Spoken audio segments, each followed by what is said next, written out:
నమస్కారం city news కి స్వాగతం. కూటమి ప్రభుత్వం అధికారంలోకి వచ్చినప్పటి నుండి పేదల సొంతింటి కలను నెరవేర్చేందుకు ఇప్పటి వరకు 3 లక్షలకు పైగా ఇళ్లను నిర్మించడం జరిగిందని మంత్రి పార్థసారథి తెలిపారు. వెలగపూడి సచివాలయంలో మంత్రి పార్థసారథి మీడియాతో మాట్లాడారు. గతంలో ఎన్టీఆర్ హౌసింగ్ కింద నిర్మిస్తున్న ఇళ్లను వైసీపీ ప్రభుత్వం రద్దు చేసింది వాస్తవం కాదా అని ప్రశ్నించారు. తామే 3 లక్షల ఇళ్లు నిర్మించామని క్రెడిట్ చంద్రబాబు కొట్టేశారంటూ వైసీపీ ప్రచారం చేసుకోవడం సిగ్గుచేటన్నారు. టిట్కో ఇళ్లను లబ్దిదారులకు ఇవ్వకుండా నానా ఇబ్బందులు పెట్టింది నిజం కాదా అని నిలదీశారు. అన్ని వర్గాల ప్రజలకు మేలు చేయాలనే లక్ష్యంతో సీఎం చంద్రబాబు పనిచేస్తున్నారని పార్థసారథి తెలిపారు.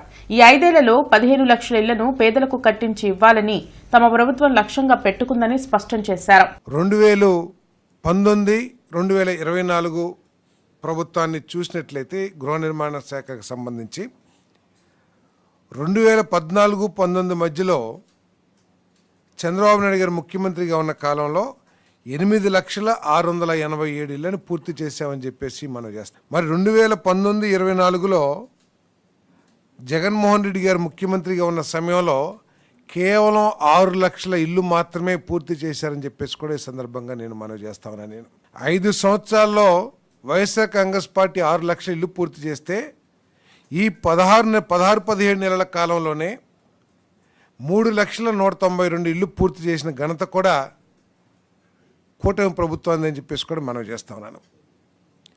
ఈరోజు వైఎస్ఆర్ కాంగ్రెస్ పార్టీ వాళ్ళు చెప్పాల్సింది ఒకటే, అంటే దాదాపు 8 లక్షల మందికి డబ్బులు ఎగ్గొట్టనేయండి, లేకపోతే మధ్యలో ఉన్న వాళ్ళని ఆపేసేయండి. అంటే ఈ 8 లక్షల మందిలో కూడా 8 లక్షల ఇళ్లలో కూడా చంద్రబాబు నాయుడు గారు నివాసం ఉంటారనుకున్నారా, లేకపోతే తెలుగుదేశం మంత్రులు ఎమ్మెల్యేలు నివాసం ఉంటారనుకున్నారా, లేకపోతే ఈ 8 లక్షల మందిలో ఎస్సీలు, పేదవాళ్ళైన ఎస్సీలు, బీసీలు, ఎస్టీలు, అదేవిధంగా పేద అగ్రవర్ణాల వాళ్ళు పాపం కష్టం కూడ తీసుకుని రూపాయి కట్టుకుంటున్నారనే ఆలోచన కూడా ఆనాటి ముఖ్యమంత్రి గారికి రాలేదా అని చెప్పేసి నేను ప్రశ్నిస్తా ఉన్నా. నేను నిర్దాక్షిణ్యంగా 9,921 కోట్లని ఎగ్గొడతమే కాకుండా 4.7 లక్షల ఇల్లు వివిధ దశల్లో ఉన్న ఇళ్ళని రద్దు చేశారు. ఇంటర్నెట్ చరిత్రలో సంచలనం సిటీ బ్రాడ్బ్యాండ్. ఇప్పుడు ఇంటింటికి ఇంటర్నెట్, సిటీ నుంచి గ్రామం వరకు అదే స్పీడ్. మీరు ఈ రోజే సిటీ బ్రాడ్బ్యాండ్ కుటుంబంలో చేరండి. కేంద్ర రాష్ట్ర ప్రభుత్వాల పిలుపు మేరకు జెండర్ సమానత్వం కోసం ఈ రోజు నుండి డిసెంబర్ 23 వరకు అవగాహనతో కార్యక్రమాలు నిర్వహిస్తున్నామని డీఆర్ఓ కాజావలి తెలిపారు. కలెక్టరేట్ నుంచి నగరంపాలెం సెంటర్ వరకు అంగన్వాడీ కార్యకర్తలు, మహిళలు, విద్యార్థులతో అవగాహన ర్యాలీ నిర్వహించారు. ఈ సందర్భంగా డీఆర్ఓ కాజావలి మాట్లాడుతూ రాష్ట్ర ప్రభుత్వం పిలుపు మేరకు నెల రోజులు అన్ని శాఖల సమన్వయంతో సమాజంలో మహిళలు ఎదుర్కొంటున్న వివక్షపై అవగాహన కార్యక్రమాలు నిర్వహిస్తున్నామన్నారు. సమాజంలో అన్ని రంగాల్లో మహిళ పురుషులతో సమానంగా ఉండేందుకు పురుషుల సహకారం అవసరమన్నారు. ఈ కార్యక్రమంలో DRDA PD Vijayalakshmi, DEO Renuka, సాంఘిక సంక్షేమ శాఖ deputy director Chennaiah, ICDCS PD Prasuna, Kalyana Chakravarthi, డీబీఆర్సీ జిల్లా కోఆర్డినేటర్ మల్లెల చిన్నప్ప తదితరులు పాల్గొన్నారు. మహిళా సాధికారత అంటే లింగ సమానత్వం కోసం కేవలము పురుషులే కాకుండా మహిళలు కూడా అన్ని రంగాల్లోనూ ముందంజలో ఉండాలి, వారికి సమాన అవకాశాలను కల్పించాలనేటటువంటి మెసేజ్ను సమాజంలోనికి తీసుకువెళ్లడమే ఈ కార్యక్రమాల యొక్క ముఖ్య ఉద్దేశం.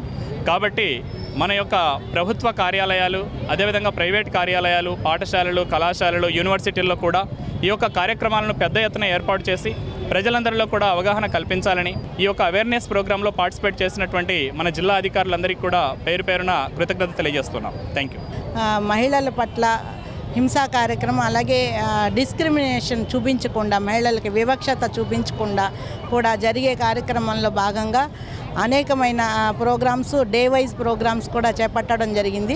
దానిలో భాగంగా ఈరోజు మనం ర్యాలీతో ఈరోజు వర్చువల్గా కేంద్ర ప్రభుత్వం నుంచి, రాష్ట్ర ప్రభుత్వం నుంచి లాంచింగ్ జరిగింది. అలాగే జిల్లా స్థాయిలో ఈరోజు మనం ర్యాలీతో ఇక్కడ జిల్లా కలెక్టర్ గారి ఆధ్వర్యంలో, మన డిఆర్ఓ గారి ఆధ్వర్యంలో మనం ఇక్కడ స్టార్ట్ చేసుకున్నాము. పశ్చిమ నియోజకవర్గ ఎమ్మెల్యే కార్యాలయంలో మహిళల కోసం ప్రత్యేకంగా మహిళా గ్రీవెన్స్ డే నిర్వహించారు. శ్రీనివాసరావుపేటలోని ఎమ్మెల్యే గల్లామాధవి కార్యాలయంలో జరిగిన మహిళల గ్రీవెన్స్ కు భారీ సంఖ్యలో మహిళలు హాజరయ్యారు. ప్రధానంగా కుటుంబ సమస్యలు, ఆస్తి తగాదాలు, స్థానిక సమస్యలపై మహిళల నుంచి ఫిర్యాదులు రావడం జరిగింది. నల్లపాడు లయోలా స్కూల్లో చిల్డ్రన్స్ డే వేడుకలు జరిగాయి. విద్యార్థులు పాఠశాల నుండే భవిష్యత్తును తీర్చిదిద్దుకోవాలని వక్తలు సూచించారు. భారతదేశాన్ని నడిపించే సత్తా భావి భారత పౌరులైన విద్యార్థులు, వారికి విద్యాబుద్ధులు నేర్పించే ఉపాధ్యాయులపై ఉందని ప్రముఖ వ్యాపారవేత్త రామనాథన్ ఫలనీయప్పన్ తెలిపారు. లయోలా స్కూల్లో జరిగిన చిల్డ్రన్స్ డే వేడుకల్లో ఆయన పాల్గొన్నారు. ఈ స్కూల్లో చదివి 60 సంవత్సరాల వేడుకల్లో పాల్గొనడం ఆనందంగా ఉందని అన్నారు. జీవితంలో ఉన్నత స్థానానికి ఎదగడానికి లయోలా స్కూల్ ఒక వేదిక అవుతుందనడానికి ఎటువంటి సందేహం లేదన్నారు. ఏఐ, రోబోటిక్స్, స్పేస్ టెక్నాలజీ మరియు ఇన్నోవేషన్స్ లాంటివి వచ్చినా మన విలువలను ఎప్పుడూ పోగొట్టుకోకూడదన్నారు. మా స్కూల్, నేను చదువుకున్న స్కూలు, దీనికి ఎప్పుడు ఏదో ఒకటి చేయాలనే తపనతో ఏదో ఒకటి చేస్తూ ఉంటాను. ఈ స్కూల్కి నేను కాన్ఫరెన్స్ రూమ్కి డొనేట్ చేశాను. ఇట్లానే చిన్న చిన్న కార్యక్రమాలు చేస్తుంటాను. అందరూ మంచిగా ఎదిగి పెద్దవాళ్ళు అవ్వాలి. ఎందుకంటే జీవితంలో ఉన్నత స్థాయికి చేరాలంటే ఇట్లాంటి విద్యాసంస్థ చదువుకుంటే వాళ్ళు ఉన్నత స్థాయికి వెళ్తారు. అది లయోలా స్కూల్ ఈ స్థాయికి రావడానికి కారకులైన ప్రతి ఒక్కరికి ఈదర్ శ్రీనివాస్ కృతజ్ఞతలు తెలిపారు. కేవలము తెలుగు మీడియం పాఠశాల అయినప్పటికీ బయట చూసినట్లయితే English medium, English language and communication, particularly the medium of English plays a vital role.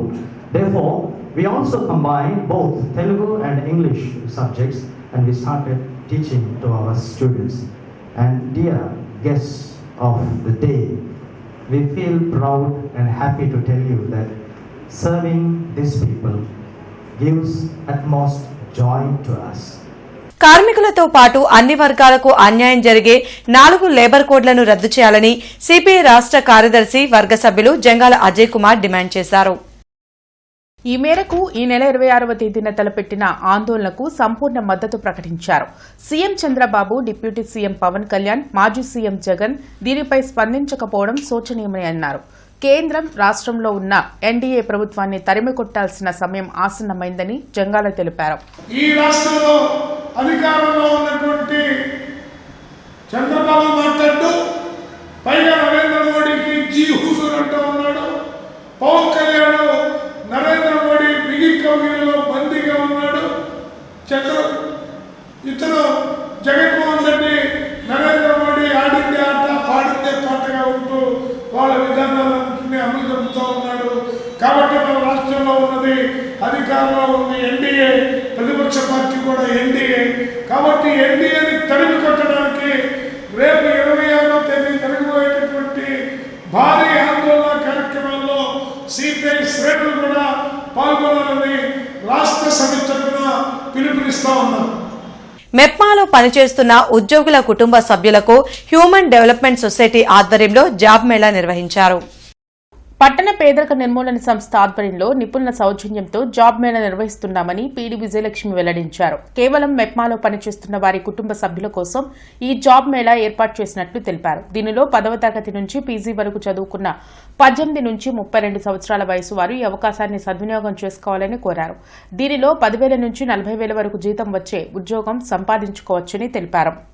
సుమారు ఈ మనకి 17 కంపెనీలు అనేది ఇప్పుడు ఇక్కడ అటెండ్ అయి ఉన్నారండి. ఈ 17 కంపెనీల్లోనూ 10th క్లాస్ నుంచి పీజీ ఇంజనీరింగ్ వరకు కూడా జాబ్స్ అనేది వాళ్ళు ఆఫర్ చేస్తున్నారు. స్టార్టింగ్ 15,000 నుంచి శాలరీలతో స్టార్ట్ అవుతుంది. Up to 4.5 lakh per annum అనేది కూడా మనకి ఇవ్వడం జరుగుతుందండి. కాబట్టి అందరూ కూడా మా ఎస్ఎస్జి మెంబర్స్, ఫ్యామిలీ మెంబర్స్ సంబంధించిన వాళ్ళు కూడా ఈ ఆపర్చునిటీని వినియోగించుకోవాల్సిందిగా.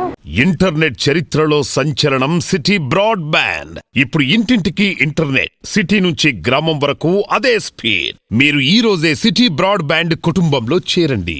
భారత కమ్యూనిస్టు పార్టీ నగర సమితి ఆధ్వర్యంలో శంకర కంటి ఆసుపత్రి వారి సహకారంతో ఉచిత కంటి వైద్య శిబిరం చుట్టుగుంట సెంటర్లో ఏర్పాటు చేశారు. జిల్లా అంధత్వ నివారణ సంస్థ శంకర కంటి ఆసుపత్రి సంయుక్త ఆధ్వర్యంలో ఏర్పాటు చేసిన ఉచిత కంటి వైద్య శిబిరానికి విశేష స్పందన వచ్చిందని నగర కార్యదర్శి ఆకిటి అరుణ్ కుమార్ వెల్లడించారు. సిపిఐ పార్టీ ప్రజా సమస్యలపై పోరాటం చేస్తూనే ఇటువంటి ప్రజాహిత కార్యక్రమాలు నిర్వహిస్తుందని తెలిపారు. ఈ కార్యక్రమంలో నగర కమిటీ సభ్యులు నూతలపాటి చిన్న, కాశీ, రత్నకుమారి, కప్పల శివ, షేక్ బాషా, శంకర కంటి ఆసుపత్రి వైద్యులు పాల్గొన్నారు. భారత కమ్యూనిస్టు పార్టీ ఆధ్వర్యంలో ఉచితంగా ప్రజలకి కంటి వైద్య శిబిరం, అదేవిధంగా ఉచితంగా శుక్లాల ఆపరేషన్లు నిర్వహిస్తూ ఉన్నాం. ఈ యొక్క కార్యక్రమం వల్ల ప్రజలకి ఎంతో ఉపయోగం చేకూరుతుందని చెప్పి సిపిఐగా భావిస్తూ ఉన్నాం. రాబోయే రోజుల్లో కూడా ప్రజలకు ఉపయోగకరమైన కార్యక్రమాలు నిర్ణయాలు తీసుకొని ముందుకు సాగుతూ ప్రజల మన్ననలు చూరుకుంటున్నామని చెప్పేసి తెలియజేస్తూ ఉన్నాం. ఈ వార్తలు ఇంతటితో సమాప్తం. నమస్కారం.